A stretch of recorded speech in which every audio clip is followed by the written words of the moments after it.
Je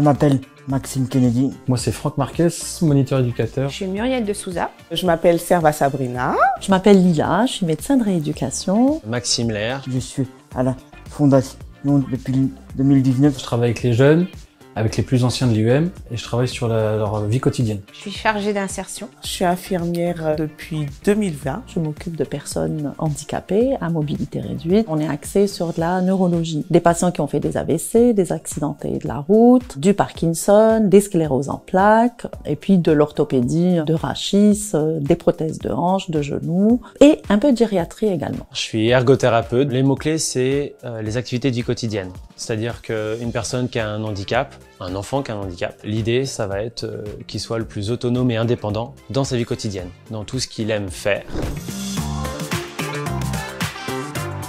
Quand c'est l'heure d'aller en cours, je vais en atelier. Je suis dans une section où on nous prépare à l'insertion sociale.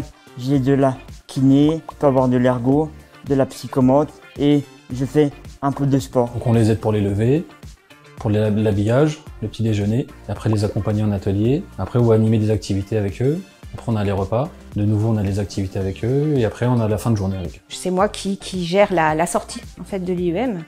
Donc je dois leur trouver des établissements, des stages. Je contacte mes partenaires. Je rencontre les jeunes, je les vois régulièrement dans la journée. On commence par les transmissions avec l'équipe de nuit et les équipes de jour qui arrivent. Ensuite, je prépare mon chariot pour mon tour de traitement. Et à partir de 10h, on a des soins. Puis ça peut être juste des jeunes qui viennent nous voir pour de l'écoute. C'est très important. Nous sommes un peu les chefs d'orchestre dans cette spécialité, entourés de différents thérapeutes. On consulte les patients, on les conseille, on se met d'accord avec eux sur leur projet de soins, on les console, on les écoute et on se met tous autour du patient pour essayer de l'accompagner jusqu'à la sortie dans les meilleures conditions. Quand je suis à l'IUM, c'est plutôt de la rééducation. Ça peut être du travail visio-spatial, du travail de manipulation d'outils scolaires. Au CESAD, donc je vais faire la rééducation, mais dans les écoles. L'idée, c'est de leur donner des outils, des moyens de contourner leur handicap et de s'adapter au milieu ordinaire.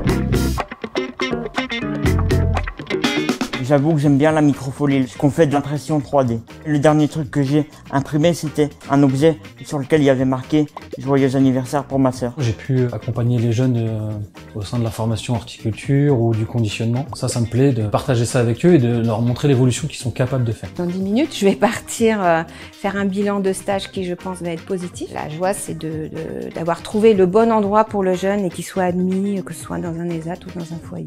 C'est valorisant pour moi aussi. Faire de la prévention pour les jeunes, leur expliquer pas mal de choses parce qu'on est dans une période d'adolescence aussi à l'IEM, avec tout ce qu'il y a autour, hein, l'adolescence on connaît. C'est une prise en charge qui est vraiment globale et c'est ce qui me plaît en fait. La meilleure partie dans le parcours dédié au patient, c'est quand le patient rentre chez lui et qu'il est satisfait de notre prise en charge. Ça va être les rééducations. Je vais commencer un atelier sur l'autonomie en course. Puis après, avec ce qu'ils ont acheté, on va préparer un repas. Donc là, ça va être plutôt chouette. Je vais commencer un atelier transport en commun. On va leur apprendre à prendre le bus, à se repérer un petit peu dans la ville. En fait, tout quoi.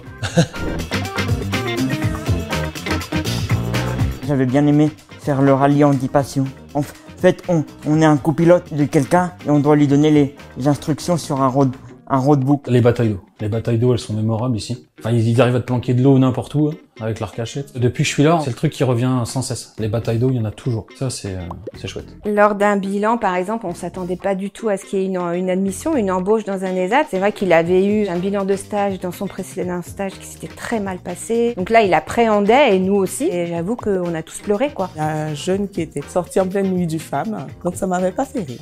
Au contraire, on a cherché dans toutes les pièces et qu'on l'a pas trouvé. Et je finis par sortir et ça se termine bien parce qu'on l'a retrouvé et qu'on l'a remis dans son lit. J'avais un patient amputé du membre supérieur et ce patient a été accusé à tort par une autre personne d'avoir piqué dans ses gâteaux. Et je me retrouve en train d'échanger avec ce patient. Il me répond spontanément « Mais docteur, je l'ai fait avec le membre supérieur droit ou le gauche, alors qu'il était paralysé d'un côté et amputé de l'autre. Effectivement, je me suis sentie un peu ridicule au moment où je lui pose la question. Je rigole, Chloé. Alors c'était l'année dernière avec mon groupe de motricité fine avec les enfants. On a travaillé facile 6 mois sur un projet de mosaïque où les enfants ont vraiment galéré à faire leur mosaïque. Je me suis rendu compte qu'en fait, la pièce de mosaïque sont toutes collées à l'envers. En fait, il y a un sens. Et ben ça fait tout caca. Et en fait, il y a des rayures si vous voulez. Donc en fait, 6 mois de travail pour pas grand chose.